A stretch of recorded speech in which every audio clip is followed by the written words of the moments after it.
출애굽기 17장 1에서 16절 말씀입니다. 17장 이스라엘 자손의 온 회중이 여호와의 명령대로 신광야에서 떠나 그 노정대로 행하여 르비딤의 장막을 쳤으나 백성이 마실 물이 없는지라. 백성이 모세와 다투어 이르되 우리에게 물을 주어 마시게 하라. 모세가 그들에게 이르되 너희가 어찌하여 나와 다투느냐? 너희가 어찌하여 여호와를 시험하느냐? 거기서 백성이 목이 말라 물을 찾으매 그들이 모세에게 대하여 원망하여 이르되 당신이 어찌하여 우리를 애굽에서 인도해 내어서 우리와 우리 자녀와 우리 가축이 목말라 죽게 하느냐? 모세가 여호와께 부르짖어 이르되 내가 이 백성에게 어떻게 하리이까? 그들이 조금 있으면 내게 돌을 던지겠나이다. 사랑하는 형제 여러분, 7월 4일 월요일 저녁 묵상에 오신 것을 환영합니다. 마라와 엘림에서 법도와 율례를 베풀어 주셨고 또 만나와 메추라기를 내려주시면서 규례대로 순종하는 훈련을 주셨는데요. 이스라엘은 좀 변화가 되었나요? 1절을 보면 신광야에서 떠나서 이제 르비딤의 장막을 쳤으나 백성에게 마실 물이 없어요. 여기가 마라, 그 다음 엘림, 여기가 르비딤입니다. 여기는 광야이고요. 이스라엘은 시내산을 거쳐서 이제 가나안 쪽으로 갈 것입니다. 여기가 시내산. 가나안으로 가는 이유는 거기서 그리스도의 나라 신정왕국을 건설할 것이기 때문입니다. 하나님이 가나안 땅을 이스라엘에게 주신다고 약속하셨죠. 그 약속이 분명히 이루어질 것이라고 믿을 수밖에 없도록 많은 기적을 행하시면서 여기까지 왔죠. 이스라엘을 구원하시고 보호하시고 인도하시고 먹이시면서요. 지금까지 오는 동안 어떤 기적들이 있었는지 기억을 되살려보면 열재앙, 구름기둥과 불기둥으로 인도하시고 홍해 기적, 쓴 물을 단물로 바꾸시고 엘림의 휴양이 있었죠. 한 달 동안 메추라기 고기 먹게 하신 일이 있고요. 신비한 양식 만나로 매일 먹이셔서 오늘 아침도 먹었고 이런 모든 기적을 이스라엘을 위하여 베풀어 주신 것인데 그렇게 하신 이유는 내가 너희의 하나님 여호와인 줄 알리라 라고 하신 대로 이스라엘과 관계 맺은 하나님이시기 때문에 그렇게 하시고 계신 것입니다. 자, 그러면 다시 물 없는 르비딤에 왔지만 이 정도 체험을 했으니 잠시 목마른 상황이 되었어도 참을만 하잖아요. 잠시 목마르게 하시는 이유가 있으시겠지. 이러다가 물 주실 거야. 기도하고 기다려보자. 이러면 됩니다. 오늘 아침도 우리가 만나 먹었지 않냐. 지금도 눈에 보이는 만나가 증거가 아니냐. 이러면 될 거 아닙니까? 이스라엘이 어떻게 했냐면 모세와 다투었어요. 지도자에게 저항했고요. 4절에서 보면 그들이 내게 돌을 던지겠나이다. 모세가 말을 합니다. 그 정도로 지도자를 위축시켰습니다. 아주 심각하게요. 그날 아침에도 만나를 거두어 먹었으면 하나님의 은혜를 날마다 체험했으면 원망과 미움을 폭발하면서 어쩌면 이다지도 불신으로 가득 찬 말을 할 수가 있겠습니까? 모세가 잘못한 것도 하나도 없는데 말이죠.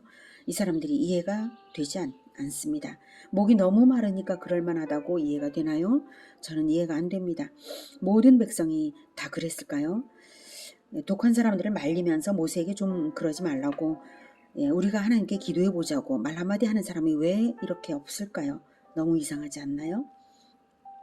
백성들 가운데 하나님을 시험하는 불신자들이 있는 것이고요. 그들이 분위기를 장악한 것입니다. 3절에 보면 어찌하여 우리를 애굽에서 인도해 내어서 우리와 우리 자녀와 우리 가축이 목말라 죽게 하느냐. 이게 다 선동하는 말이에요. 언약을 믿고 하나님의 기적들을 볼 때에 가나안 땅을 반드시 얻을 것이라고 아무도 죽지 않고 가나안에 들어갈 것이라고 왜 생각을 못합니까? 부정적인 생각들에 가득 찬 자들이 선동하는 것입니다.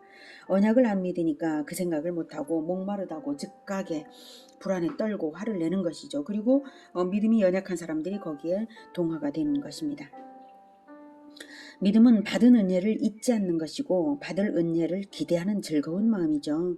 받은 은혜를 깡그리 잊어버리고 걸핏하면 불안에 떠는 이런 것은 믿는 백성이라고 할 수 없는 것입니다. 모세는 엄청난 위기에 몰린 것입니다. 하지만 할 말을 분명히 하고 있어요. 2절에 보면 어찌하여 너희가 어찌하여 여호와를 시험하느냐. 하나님의 말씀을 전하는 모세에게 대항하는 것은 하나님을 시험하는 악행입니다. 7절에 시험하는 악행임을 말합니다. 7절에 보면 그가 그곳 이름을 마사 또는 무리바라 불렀으니 이는 이스라엘 자손이 다투었으며 또는 그들이 여호와를 시험하여 이르기를 여호와께서 우리 중에 계신가 안 계신가 하였습니다. 이렇게 마사는 유혹, 시험 이런 뜻이고요. 무리바는 다툼이라는 뜻입니다. 여호와께서 우리 중에 계신가 안 계신가, 즉 하나님이 계신 거 맞아? 계시면 어디 한번 존재 증명을 해보라고 하시지. 우리 요구를 들어주면 존재를 믿어줄게. 이런 식으로 했다는 것입니다. 하나님의 존재 증명을 믿기로 자기들 육신을 위해서 하나님을 일하시게 하라는 요구인 것이죠. 자기들 요구대로 하면 믿겠다는 것입니다. 하지만 여러분, 지금까지 그 많은 기적을 다 경험했으면 왜 또 증명하라고 할 수가 있습니까? 바로 그 순간 자기들 눈앞에 있는 구름 기둥은 뭔가요, 그럼? 이 사람들은 이미 가나안 땅을 얻을 소망을 마음에 전혀 두지 않은 사람들입니다. 언약 공동체 안에 몸뚱어리는 있지만 마음은 언약에서 멀어요. 조금이라도 믿음이 있었다면 그날도 만나를 먹었는데 아직도 텐트에 남아있을 만나가 눈앞에 있는데 이럴 수 없는 것이죠. 자, 우리는 당장의 고난이 있다 할지라도 원망하는 마음은 갖지 맙시다. 오직 믿음으로 기도만 하시기를 바랍니다. 하나님은 우리 하나님 아버지이시기 때문입니다. 기도할 수 있는데 왜 원망을 합니까? 원망을 버리지 않으면 결국 어떻게 되는지를 성경이 이렇게 말하고 있습니다. 히브리서 3장 8에서 11절에 광야에서 시험하던 날에 거역하던 것 같이 너희 마음을 완고하게 하지 말라. 거기서 너희 열조가 나를 시험하여 증언하고 40년 동안 나의 행사를 보았느니라. 그러므로 내가 이 세대에게 노하여 이르기를 그들이 항상 마음이 미혹되어 내 길을 알지 못하는도다 하였고 내가 노하여 맹세한 바와 같이 그들은 내 안식에 들어오지 못하리라 하였느니라. 이 원망하던 사람들에게도 하나님은 당장의 물을 주셨습니다. 그런데도 그 후에도 변함없이 계속해서 원망을 일삼은 사람들이 있었는데 그들은 결국 가데스 바네아 사건 이후에 40년 광야 방황하다가 광야에서 죽었습니다. 구원받지 못한 것입니다. 자, 하나님이 백성들에게 어떻게 물을 주셨는지 보겠습니다. 5절. 여호와께서 모세에게 이르시되 백성 앞을 지나서 이스라엘 장로들을 데리고 나일강을 치던 내 지팡이를 손에 잡고 가라. 내가 호렙산에 있는 그 반석 위 거기서 내 앞에 서리니 너는 그 반석을 치라. 그것에서 물이 나오리니 백성이 마시리라. 모세가 이스라엘 장로들의 목전에서 그대로 행하니라. 그가 그곳 이름을 마사 또는 무리바라 불렀으니 이는 이스라엘 자손이 다투었으며 또는 그들이 여호와를 시험하여 이르기를 여호와께서 우리 중에 계신가 안 계신가 하였음이더라. 네, 백성들에게 돌맞을까봐 모세는 잔뜩 위축되어 있었고요. 그런 모세에게 지팡이를 들고 당당하게 가서 기적을 행하라 라고 말씀하십니다. 과거에도 그 지팡이로 하나님의 권능을 보였듯이 그 홍해를 갈랐던 그 지팡이, 이번에도 다시 하나님의 권능을 보여주겠다는 행동을 보이고 당당하게 행하라는 것입니다. 호렙산에 있는 그 반석, 6절에 내가 호렙산에 있는 그 반석 위 거기서 라고 말씀하시죠. 모세가 과거 양치기 시절에 호렙산을 다녔었기 때문에 잘 알고 있는 어떤 반석이고 하나님을 그때 만났던 그 반석입니다. 그 반석 위에 설 테니 지팡이로 반석을 치라는 것입니다. 5절에서 이스라엘 장로들을 데리고 가서 6절에서도 이스라엘의 장로들의 목전에서 이렇게 하라고 하십니다. 왜 그러셨을까요? 이유는 성경에 안 썼지만 이렇게 생각해 볼 수 있습니다. 장로들이 똑똑히 보고 증인이 되게 하는 것입니다. 백성들이 그동안의 기적들을 보고도 불신하니까요. 똑똑히 좀 보라고. 그 다음에 장로들이 백성들 앞에서 모세를 지지하는 입이 되어줘야 하기 때문입니다. 이 장로들은 백성들이 독한 말로 원망할 때 지금 잠잠하고 있지 않습니까? 그러니 이제 똑똑히 보고 못 본 채 좀 하지 말라 이거죠. 장로가 되어가지고 입 다물고 있으면 되겠냐 하는 행동 메시지로서 장로들의 목전에 장로들을 데리고 가서 그렇게 하라 라고 하는 것입니다. 진실을 보고 진실을 말하는 것이 지도자들이 할 일이지 마귀 시험에 걸려든 백성을 두려워하고 입 다물고 있으면 같이 마귀 편을 드는 꼴이잖아요. 똑바로 보고 어느 편에 설지 분명히 하라. 이런 행동 메시지입니다. 그렇게 해서 바위 앞에 섰을 때에 그 바위에 하나님이 계신 것을 모세는 보았을 것입니다. 바위 위에 서 계시겠다고 하셨으니까요.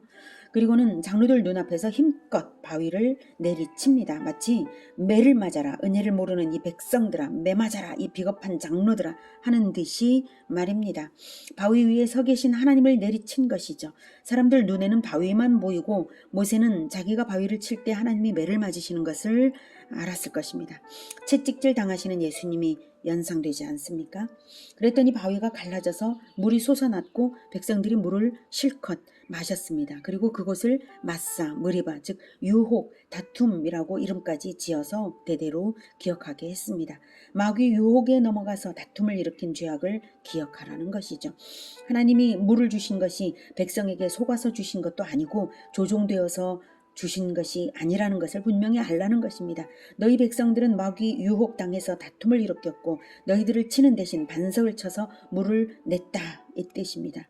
유혹에 넘어간 백성들이 다투었기 때문에 반석을 쳐서 물을 내었습니다. 이 반석이 도대체 무엇일까요? 성경은 이렇게 해석을 해주고 있습니다. 고린도전서 10장 4절에 다 같은 신령한 음료를 마셨으니 이는 그들을 따르는 신령한 반석으로부터 마셨음에 그 반석은 곧 그리스도시라. 네. 지팡이에 맞아서 물을 낸 반석이 예수 그리스도라고 합니다. 여러분, 하나님은 구약 성경 곳곳에 그리스도를 나타내셨습니다. 천사로, 사람 모습으로, 또 사물로도 상징하셨는데요. 어린 양, 생명나무, 만나, 반석 등입니다. 죄인 대신 죽어주는 어린 양이 있어야 죄사함 받는 것처럼 예수님이 우리 대신 죽으셨죠. 쓴 물을 단물로 변화시키기 위해 생명나무를 물에 던져 넣어야 했던 것처럼 예수님은 더러운 내 안에 들어와 쓴 것을 청소해 주십니다. 굶주린 백성을 살릴 참된 양식이 되도록 하늘에서 내려와 자기 자신을 내어준 만나처럼 예수님을 먹어서 영생을 얻으라고 몸의 찢김을 받으셨습니다. 반석은 하나님과 지도자를 대적하는 백성들 대신 매를 맞고 자기 몸을 갈라 물을 흘려 보낸 것입니다. 바로 십자가에서 흘리신 보혈이 만민을 먹여 살릴 생명수입니다. 우리 대신 매를 맞으신 것입니다. 여러분 기억하십시오. 원망을 하면 예수님을 때리는 것과 같습니다. 죄를 지을 때 예수님을 못 박는 것입니다. 신약이든 구약이든 십자가 이전이든 이후든 죄를 짓는다는 타이밍만 다를 뿐 예수님을 예수님을 죽이는 짓이라는 것을 깊이 생각하시기 바랍니다. 하나님은 결코 속지 않으십니다. 원망이 무슨 공로라고 물을 내어주시겠습니까? 원망 때문에 내어주신 것이 아니라 깨달으라고. 예수님의 대속 때문에 하나님은 내어주셨습니다. 백성들은 하나님을 대적하였는데 그리스도께서 대신 벌받으시기 위해 강물 같은 보혈을 흘리실 것을 담보로 해서 과거의 그 반석에서 하나님은 물을 내신 것입니다. 신용카드가 플라스틱일 뿐이지만 뒷날에 실체인 돈이 지불될 것이기 때문에 신용카드로 거래가 이루어지는 것처럼 이스라엘의 범죄에 대한 매를 반석이 대신 맞았지만 뒷날에 그리스도가 실제로 맞고 죽은 것입니다. 그러니 이스라엘이 어떻게 해야 합니까? 그리스도의 나라를 반드시 건설해내야 하지 않겠습니까? 불평하게 하는 마귀를 대적하고 유혹을 물리쳐야 하지 않겠습니까? 8절. 그때에 아말렉이 와서 이스라엘과 르비딤에서 싸우니라. 모세가 여호수아에게 이르되 우리를 위하여 사람들을 택하여 나가서 아말렉과 싸우라. 내일 내가 하나님의 지팡이를 손에 잡고 산 꼭대기에 서리라. 여호수아가 모세의 말대로 행하여 아말렉과 싸우고 모세와 아론과 훌은 산 꼭대기에 올라가서 에덴에서 옛뱀 마귀가 하나님을 대적하여 인간을 범죄하도록 속인 후에 영적 전쟁이 시작이 되었죠. 그래서 하나님은 옛뱀 마귀에게 심판 선언을 하셨어요. 창세기 3장 15절에 내가 너로 여자와 원수가 되게 하고 내 후손도 여자의 후손과 원수가 되게 하리니 여자의 후손은 내 머리를 상하게 할 것이요. 여자는 마귀를 대적할 하나님의 백성입니다. 그 후손 세대에도 영적 전쟁은 계속될 것을 말씀하셨는데요. 하나님의 소원이 느껴집니다. 원수가 되게 하고 네, 원수가 되게 하리니, 즉 대대로 마귀를 대적하여 하나님 편에 분명히 서기를 원하고 계십니다. 그리고 마침내 여자의 후손이 마귀의 머리를 밟을 것을 선언하셨습니다. 그 여자의 후손을 사람들은 간절히 기다렸고 그가 바로 메시아 그리스도 예수님이십니다. 십자가에서 우리 죄를 대속하신 예수 그리스도가 마귀의 머리를 밟고 승리하는 여자의 후손이십니다. 예수님의 승리가 확정되었으나 최종 승리의 완성을 보는 것은 재림 때에 되는 것이므로 그때까지는 이 세상은 영적 전쟁이 계속되고 있습니다. 에덴부터 지금까지요. 하나님은 이 영적 전쟁을 분명히 직시하고 하나님 편에 서서 마귀를 대적하기를 바라십니다. 마귀를 대대로 대적하는 것, 이것이 하나님의 소원인데 그것이 우리의 구원이기 때문입니다. 그리고 하나님은 마귀를 상대로 대대로 싸우시고 지금도 싸우십니다. 이제 이스라엘의 전쟁의 한 장면이 펼쳐졌죠. 이 장면에서 이스라엘이 어떻게 하나님 편에 서고 이기는지 나타납니다. 먼저 8절에서 아말렉이 르비딤에서 이제 도전을 걸어왔습니다. 아말렉은 에서의 후손인 에돔의 일족인데요. 이스라엘과는 원래 형제 민족입니다. 애굽에 내린 열재앙의 소식을 아말렉도 들었을 것입니다. 홍해를 갈라 이스라엘을 도하시키시고 바로와 군대를 수장시키셨다는 것도 들었을 것입니다. 가나안 족속들도 듣고 떨며 간담이 녹았을 정도니까 아말렉이 그것을 모를 리 없죠. 그런데 아말렉이 이스라엘을 공격했어요. 다른 민족도 아니고 이스라엘의 형제 민족이 하나님의 백성을 쳤습니다. 게다가 아말렉의 공격은 아주 야비했습니다. 신명기의 기록을 보면 신명기 25장 17, 18절에 너희는 애굽에서 나오는 길에 아말렉이 내게 행한 일을 기억하라. 곧 그들이 너를 길에서 만나 내가 피곤할 때에 내 뒤에 떨어진 약한 자들을 쳤고 하나님을 두려워하지 아니하였느니라. 예.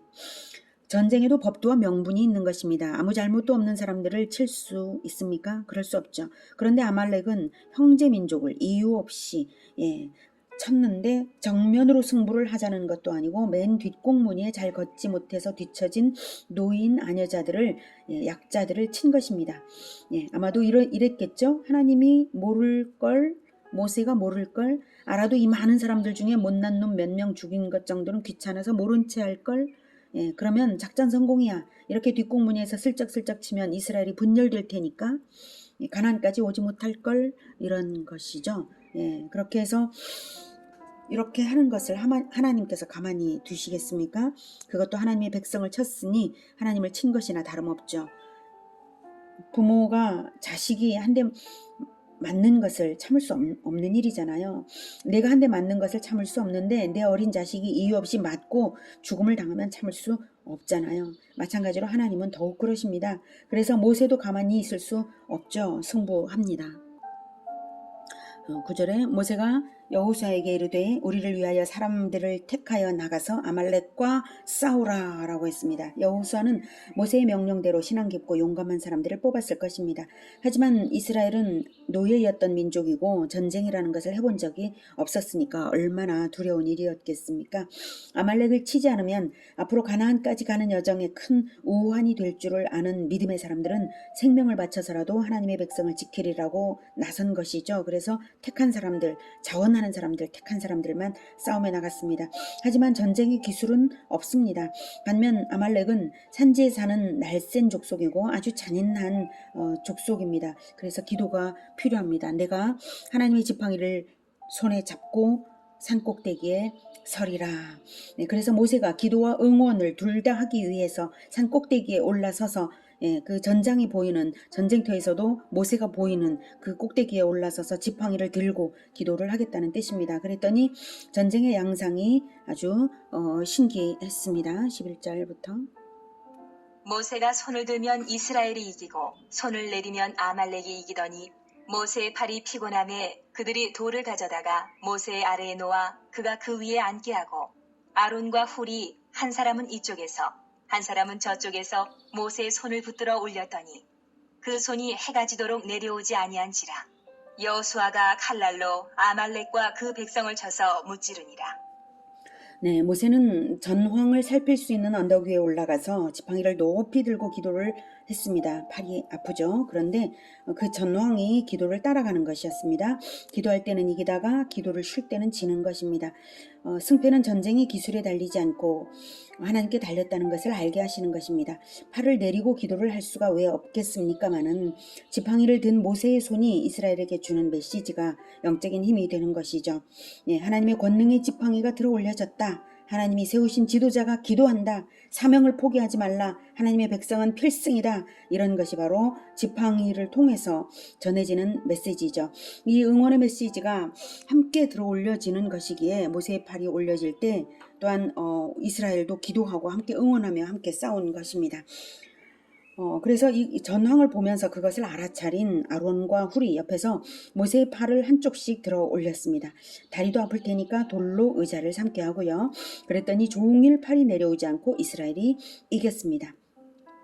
여러분, 팔이 올라갔다는 것은 팔만 올라간 것이 아닙니다. 아론과 훌이 팔을 붙들어 올려드릴 때에 아론과 훌은 물론이고 진영에 남아 그 모습을 보는 이스라엘 백성들도 함께 기도한 것입니다. 이 절박한 순간에는 원망하던 백성들도 간절히 기도하지 않았을까요? 원망 불평이 이런 상황에서 어떻게 나오겠습니까?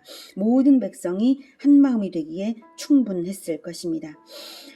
바로 이 순간 이러한 고난 때문에 오히려 합력하여 선을 이루시는 하나님께서 분열되던 이스라엘 공동체를 하나로 지금 묶어내고 계신 것입니다. 그렇게 해서 쳐들어온 아말렉을 물리친 후에 하나님은 모세에게 중요한 한 가지 지시를 하십니다. 14절. 여호와께서 모세에게 이르시되 이것을 책에 기록하여 기념하게 하고 여호수아의 귀에 외워 들리라. 내가 아말렉을 없이 하여 천하에서 기억도 못하게 하리라. 모세가 제단을 쌓고 그 이름을 여호와 니시라 하고 이르되 여호와께서 맹세하시기를 여호와가 아말렉과 더불어 대대로 싸우리라 하셨다 하였더라. 네. 여호와 니시는 여호와는 나의 깃발이라는 뜻입니다. 깃발은 군대가 전투에 나갈 때 군대 전체를 애국심으로 단결시키기 위해 들어올리는 맹세의 상징입니다. 모세는 하나님의 맹세를 듣고 승전의 감사 제사를 올려드리면서 그 제단의 이름을 여호와 니시, 우리도 하나님의 깃발을 들겠습니다 한 것입니다. 하나님이 어떤 맹세를 하셨습니까? 바로 16절에 여호와가 아말렉과 더불어 대대로 싸우리라, 이런 맹세를 하셨죠. 아말렉을 영원히 용서하지 않고 끝까지 심판하겠다는 뜻입니다. 바로 그 동일한 깃발을 우리도 들겠습니다 라고 하나님과 이스라엘이 한편이, 굳건하게 한편이 되는 그러한 제사를 드린 것입니다. 하나님을 대적하고 형제를 공격하는 것은 절대 용서할 수 없는 것이고 마귀가 하는 짓이기 때문에 그렇게 하는 것입니다. 그런데 왜 대대로 싸우실까요? 단번에 멸망시킬 능력이 하나님이 없으신가요? 아니죠. 네, 14절에 책에 기록하라. 책에 기록하여서 여호수아의 귀에 외워 들리라. 기억도 못하게 하리라. 이것은 하나님이 능력이 없어서가 아닙니다. 예. 대대로 싸우신다는 것은 하나님이 영원하신 분이어서 출산으로 대를 잇는 분도 아니시죠. 영원하신 분이시니까. 그래서 단번에 멸망시킬 능력이 없으셔서 그렇게 그런 것도 아닙니다. 하나님이 아말렉과 끝까지 싸우니까 너희들도 깃발 들고 아말렉과 대대로 싸워라, 이 뜻입니다. 죄와 싸워라, 이 뜻입니다. 예. 사단의 세력들과 싸우라, 이것입니다. 그러기 위해서 잊지 않도록 책에 기록하고 여호수아의 귀에 그 다음 후계자가 될 자죠. 여호수아의 귀에 외워지도록 말하라. 사명을 대대로 계승하라, 이것입니다. 마귀가 시험하는 자이고 하나님은 시험하는 자와 대대로 싸우신다는 것을 분명히 보여주심으로써 하나님을 시험하고 형제를 시험하는 죄를 단호히 버리게 하시는 것입니다. 아말렉처럼 하지 말라, 이것입니다. 아말렉처럼 하지 말라. 예, 형제를 치는 자처럼 하지 말라. 형제를 시험하는 자처럼 하지 말라, 이것입니다. 공동체를 분열시키는 자처럼 하지 말라. 대대로 싸우리라, 이것입니다. 아말렉의 운명은 마귀와 똑같은 짓을 했으므로 마귀가 당할 운명을 당하는 것입니다. 르비딤에서는 두 가지 다툼 사건이 있었습니다. 1에서 7절까지는 무리바에서 물로 인한 다툼과 아말렉과의 싸움이 이것입니다. 두 다툼의 양상은 다르지만 마귀의 책동인 것은 분명합니다. 둘 다. 그런데 중요한 것은요, 두 대상에 대하여 하나님의 반응은 판이하게 달랐습니다. 이스라엘에 대하여는 은혜로 물을 내시며 주 너의 하나님을 시험하지 말라고 설득하는 뜻으로 마사 무리바라는 지명을 지으셨죠. 아말렉에 대하여는 아말렉을 격파하시고 영원한 도말을 선언하셨습니다. 이것이 택하신 백성과 원수에 속한 자의 차이입니다. 이스라엘에게 주시는 메시지는 내가 너희 하나님이다 이고요. 아말렉에 대하여 주는 메시지는 가차없는 심판입니다. 너희들은 나의 원수다 이겁니다. 얼마나 은혜로우신 하나님이십니까? 그리고 얼마나 공의로우신 하나님이십니까? 그러니 여러분, 우리가 하나님의 백성이니 하나님의 자녀이니 하나님을 시험해서는 안 되겠습니다. 의심도 원망도 해서는 안 되겠습니다. 어떻게 해야 될까요? 사명의 깃발을 높이 들어야 그 의심이나 원망이나 이런 것들을 안 하게 됩니다. 사명만 생각하는데 집중해야 됩니다. 사명의 깃발을 높이 들고 우리가 여호수아의 귀가 되고 내 자녀들도 여호수아의 귀가 되어서 말씀을 외우도록 듣고 또 들으며 마귀와 대대로 싸우리라는 사명의 깃발을 높이 들어서 하나님 편에 굳건히 서서 마귀와 대대로 싸우는 우리 모두가 되기를 기원합니다. 기도하겠습니다.